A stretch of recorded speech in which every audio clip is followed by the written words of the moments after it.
కార్తీక మాసం శివుడికి, మహావిష్ణువుకు అత్యంత ప్రీతికరమైనది. కార్తీక పురాణంలో కార్తీక సోమవారం, జ్వాలాతోరణం, మహాశివుడి ప్రాముఖ్యతను తెలియచేస్తే బలిపాడ్యమి, ఏకాదశి, క్షీరాబ్ది ద్వాదశి, శ్రీ మహావిష్ణువు ప్రాముఖ్యతను స్పష్టంగా తెలియచేస్తాయి. కార్తీక పురాణాలలో కూడా మొదటి 15 అధ్యాయాలు ఈశ్వరుడి ప్రాముఖ్యతను, ఆఖరి 15 అధ్యాయాలు శ్రీహరి ప్రాధాన్యతను తెలియచేస్తాయి. కార్తీక మాసంలో రవి తులా రాశిలో ఉండటం వల్ల నదీ ప్రవాహానికి ఎదురుగా నిలబడి స్నానమాచరించటం వల్ల శరీరానికి శక్తి కలిగి ఆరోగ్యంగా ఉంటారు. పురాణాల పరంగా కార్తీకం నెల రోజులు సూర్యోదయానికి ముందు నదీ స్నానం చేస్తే సకల పాపాలు నశిస్తాయని అంటారు. దీపం జ్యోతి పరబ్రహ్మం, దీపజ్యోతి జనార్దన, దీపో మేహరతు పాపం, సంధ్యాదీపం నమోస్తుతే, దీపమే పరబ్రహ్మం. దీపంలో లక్ష్మీదేవి ఉందని, దీపం నుంచి వచ్చే తేజస్సులో బ్రహ్మ విష్ణు మహేశ్వరులు ఉన్నారని పురాణాలు చెబుతున్నాయి. అజ్ఞానం అనే అంధకారాన్ని తొలగించి జ్ఞానాన్నిస్తుంది అనేందుకు దీపం చిహ్నమని చెబుతారు.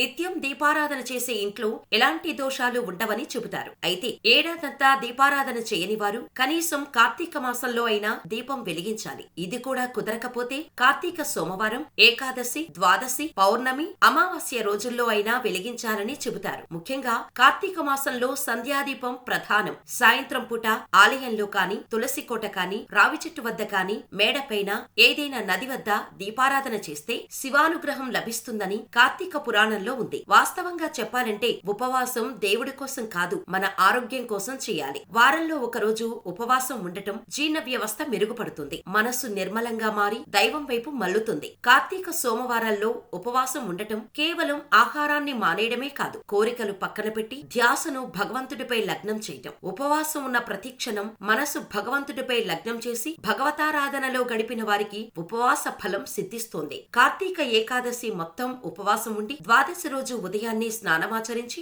శివకేశవులకు పూజ చేసి బ్రాహ్మణులకు లేదా అతిథులకు భోజనం పెట్టాక తినాలి. ఇలా చేస్తే శ్రీ మహావిష్ణువు అనుగ్రహం కలిగి విష్ణులోక ప్రాప్తి కలుగుతుందని కార్తీక పురాణంలో ప్రస్తావించారు. సనాతన ధర్మంలో గృహస్థులు చేయాల్సిన ముఖ్యమైన పనుల్లో స్నానం, దానం, జపం, తర్పణం. అన్ని నెలల్లో కన్నా కార్తీక మాసంలో చేసే స్నాన, దాన, జప, తర్పణాలకు అధిక పుణ్యఫలం లభిస్తుందని పురాణాలు చెబుతున్నాయి. అందుకే కార్తీక మాసంలో ఎవరైతే నవధాన్యాలు, అన్నం, దీపదానం, ఉసిరిదానం, వస్త్రదానం, సువర్ణదానం, గోదానం, కన్యాదానం చేస్తారో వారికి 1,000,000 రెట్ల పుణ్యఫలం లభిస్తుందని మార్కండేయ శివ పురాణాలు చెబుతున్నాయి. కార్తీక మాసంలో చేయకూడని పనులు: లైంగిక వాంఛలు పెంచే ఉల్లి, వెల్లుల్లి, మద్యం, మాంసం ముట్టుకోకూడదు. ఎప్పుడూ ఎవ్వరికీ ద్రోహం చేయకూడదు. కనీసం ఓ నియమంలా పాటిస్తూ ఈ నెల రోజులైనా పాపపు ఆలోచనలు మానేయాలి అనే విశ్వాసం ఉంటే దేవుడిని పూజించండి, లేదంటే మానేయండి. దైవ దూషణ మాత్రం చేయకండి. దీపారాధనలకు తప్ప నువ్వుల నూనె